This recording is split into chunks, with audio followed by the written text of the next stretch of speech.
नमस्कार दोस्तों, मैं हूं आपका दोस्त चेतन बोला और आप देख रहे हैं बोला मैकटेक। आज की इस वीडियो में हम जो बात करेंगे वो होगा कि जो भी हम एसी चलाते हैं फिर हीटर चलाते हैं, क्या ये कुछ एनर्जी कंज्यूम करते हैं और कितना माइलेज लॉस होता है, इन सब के बारे में बात करेंगे इस वीडियो में। तो प्लीज वीडियो को अंत तक जरूर देखना और चैनल को सब्सक्राइब नहीं हो तो प्लीज चैनल को सब्सक्राइब कर देना। सबसे पहले बात करते हैं एसी की, क्योंकि जब भी हम गर्मियों में गाड़ी चलाते हैं तो एसी जब भी हम चलाते हैं तो कहीं ना कहीं दिमाग में आता है कि यार मेरे पेट्रोल ज्यादा लग रही होगी या फिर कुछ भी इस तरह के ख्याल बहुत आते हैं जब भी हम एसी चलाते हैं। तो सबसे पहले बात करते हैं कि क्यों एनर्जी ज्यादा कंज्यूम करता है एसी। तो क्या होता है, जब भी एसी चलेगा तो एसी के लिए लगा होगा एक ना एक कंप्रेसर, और कंप्रेसर को चलाने के लिए कहीं ना कहीं से चाहिए होगी एनर्जी। तो कंप्रेसर को घुमाया जाता है क्रैंकशाफ्ट के थ्रू। तो कंप्रेसर और क्रैंकशाफ्ट डायरेक्टली एक बेल्ट से लिंक्ड होते हैं और उसके थ्रू हमारा मतलब जब क्रैंकशाफ्ट घूमते हैं तो कंप्रेसर घूमने लगता है, कंप्रेसर घूमता है, उसके बाद पूरा एसी की जो चीजें हैं वो काम करने लग जाती हैं।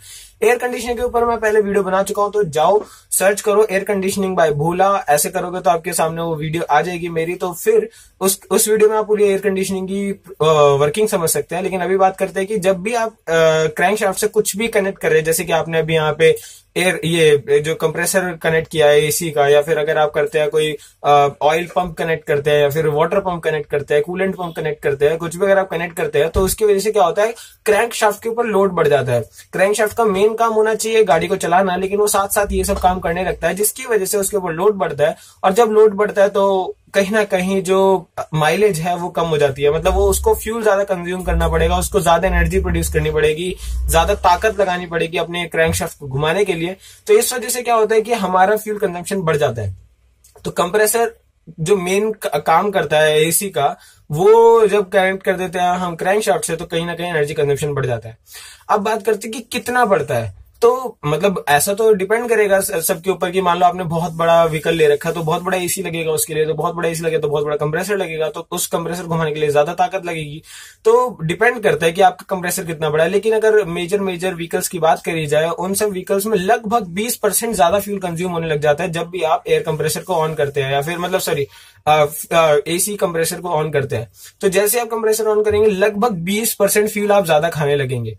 लेकिन वहीं एक पैरेलल थ्योरी चल रही होती है। अगर आप कभी भी इसके बारे में सर्च करेंगे तो कहीं ना कहीं आपको कन्फ्लिक्ट्स मिलेंगे कि हम जब गर्मियों में गाड़ी चलाते हैं, दो ऑप्शन है कि हम विंडोज को नीचे करें या फिर दूसरा ऑप्शन है कि हम विंडोज को ऊपर करके एसी चलाएं। तो जब विंडोज को नीचे करते हैं तो उसकी वजह से बहुत ज्यादा ड्रैग आता है गाड़ी के ऊपर, क्योंकि हवा अंदर घुसती है गाड़ी के अंदर, उसकी वजह से काफी ज्यादा बैक प्रेशर जो जनरेट होता है, मतलब व्हीकल को आगे चलने में काफी ज्यादा रेजिस्टेंस होती है। उस रेजिस्टेंस में भी कई सारा फ्यूल लग जाता है। तो या तो विंडो नीचे करना या फिर विंडो ऊपर करके एसी चलाना, दोनों में लगभग, मतलब एसी में थोड़ा सा ज्यादा होता है, लेकिन विंडो में भी अगर बात करी जाए, विंडो नीचे करके जब आप गाड़ी चलाते हैं, वो भी गाड़ी की टू गाड़ी डिपेंड करेगा वैसे तो, लेकिन विंडो नीचे करके जब आप गाड़ी चलाते हो, अगर ऊपर से बात करी जाए तो यूजुअली लगभग 12 से 15% का एक्स्ट्रा फ्यूल लगने लग जाता है। तो इसका मतलब सिर्फ और सिर्फ अगर आप विंडो ऊपर करके एसी चला रहे हो तो सिर्फ और सिर्फ 5-7% फ्यूल आप एक्स्ट्रा लगा रहे हो। बाकी अगर आप विंडो नीचे करके चलाओगे तो भी 15% फ्यूल एक्स्ट्रा लगेगा ही लगेगा। तो इसका मतलब गर्मियों में फ्यूल ज्यादा लगता ही है। तो मतलब काफी ज्यादा डिटेल में मैं घुस गया हूं इसकी, लेकिन उम्मीद करता हूं आपको बहुत इंटरेस्टिंग लग रही होगी। दो ऑप्शन होते हैं, विंडो को नीचे करना और गाड़ी चलाना, या फिर विंडो को ऊपर रखना एसी चलाना। तो दोनों में ही फ्यूल ज्यादा लग रहा है, लेकिन एसी में थोड़ा सा ज्यादा लग रहा है। तो इसका मतलब आप अपने आप को बोल सकते हो कोई बात नहीं, 5-7% ही एक्स्ट्रा लग रहा है। अब बात कर लेते हैं कार हीटर की, क्योंकि जब मैंने लास्ट टाइम कार हीटर की वीडियो बनाई थी तो उसमें कई बार क्वेश्चन आया कि कार हीटर कितना एनर्जी कंज्यूम करता है, तो उसके ऊपर बात कर लेते हैं। तो कार हीटर मैंने जैसे कि बताया था, उसमें कोई हीटिंग कॉइल नहीं लगी होती है, एक नॉर्मल सी कॉइल होती है जिसके अंदर से गर्म कूलेंट गुजर रहा होता है और उसकी तरफ से एक पंखा चल रहा होता है। अब डिपेंड करता है कि आपका पंखा कितना बड़ा है, तो पंखा जितना बड़ा होगा उतनी ज्यादा एनर्जी कंज्यूम करेगा, लेकिन यूजुअली बहुत ही नेग्लिजिबल अमाउंट ऑफ एनर्जी लेता है वो। अगर आप बात करें परसेंटेज में तो मैं उसको बोलूंगा लगभग 4 से 5% ही एनर्जी ज्यादा से ज्यादा लेता होगा वो पंखा घूमने के लिए, क्योंकि उसका मेन काम सिर्फ और सिर्फ पंखा घुमाना है और पंखा घुमा के हवा फेंकना है। बाकी सारा काम तो गर्म कूलेंट ही कर जाता है हवा को गर्म करने का, तो उसमें कोई ज्यादा एनर्जी नहीं लगती है। तो हीटर को चलाना कोई भी ज्यादा एनर्जी नहीं लगेगी। इसका मतलब सर्दियों में आप शीशे ऊपर करके हीटर चलाओगे तो कोई भी खास एनर्जी आप नहीं इन्वेस्ट कर रहे हो। लेकिन अगर हम वही बात करें एसी की, तो एसी के ऊपर मैं बहुत अच्छे से अभी समझाया है आपको कि थोड़ा सा कॉम्प्लेक्स लग रहा होगा, इसलिए मैं दोबारा बोल रहा हूँ वो सब चीजें।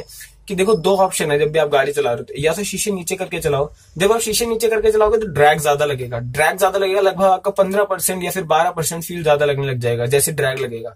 मतलब आप नॉर्मल सी बात करो, अगर आप हाथ बाहर निकाल के चलाते हो तो हाथ पे एक प्रेशर लग रहा होता है ना पीछे की तरफ, वही होता है ड्रैग। अब वही गाड़ी पे लग रहा होता है जब आप शीशे नीचे कर लेते हो, क्योंकि हवा शीशे से अंदर घुसने लगती है। अब दूसरा ऑप्शन ये है कि विंडोज ऊपर करके मैं एसी चलाऊं। एसी चलाते हो तो लगभग 20% फ्यूल ज्यादा लगता है। तो इसका मतलब दोनों ऑप्शन में फ्यूल तो ज्यादा लग ही रहा है, लेकिन एसी में थोड़ा सा ज्यादा लग रहा है। तो ये काफी ज्यादा कंफ्लिक्टिंग टॉपिक हो जाता है। जब आप इसकी पूरी की पूरी मतलब एनालिसिस में निकलोगे तब आपको इसके एग्जैक्ट रिजल्ट्स मिलेंगे, लेकिन अंदाजन इतना होता है जितना मैंने पढ़ा है उसके हिसाब से मैंने आपको थोड़ा थोड़ा बता दिया है। तो उम्मीद करता हूँ वीडियो अच्छी लगी होगी, वीडियो पसंद आई होगी। अगर वीडियो पसंद आई है, अच्छी लगी है तो प्लीज कमेंट सेक्शन में जरूर बताना, और नहीं लगी है तो प्लीज बताना जिससे कि मैं अपने आप को इंप्रूव कर सकूं। तो कोई सवाल है, कोई सुझाव है तो प्लीज कमेंट सेक्शन में तो पूछ सकते ही हो, लेकिन कमेंट सेक्शन में मैं बहुत थोड़ा सा मतलब लेट रिप्लाई कर पाता हूं। तो इसलिए मैं हमेशा सजेस्ट करूंगा आपको इंस्टाग्राम या फिर फेसबुक पे मुझसे क्वेश्चन पूछा, मैं थोड़ा सा जल्दी रिप्लाई कर देता हूँ वहां पे। तो वहां पे बात करते हैं, और आपको कुछ भी पूछना है तो वहीं पे पूछना। तो धन्यवाद दोस्तों मेरी वीडियोस को देखने के लिए। यही मेरी वीडियोस को देखते रहिए, शेयर करते रहिए, सब्सक्राइब करते रहिए। बस इतना ही बचिए। धन्यवाद दोस्तों।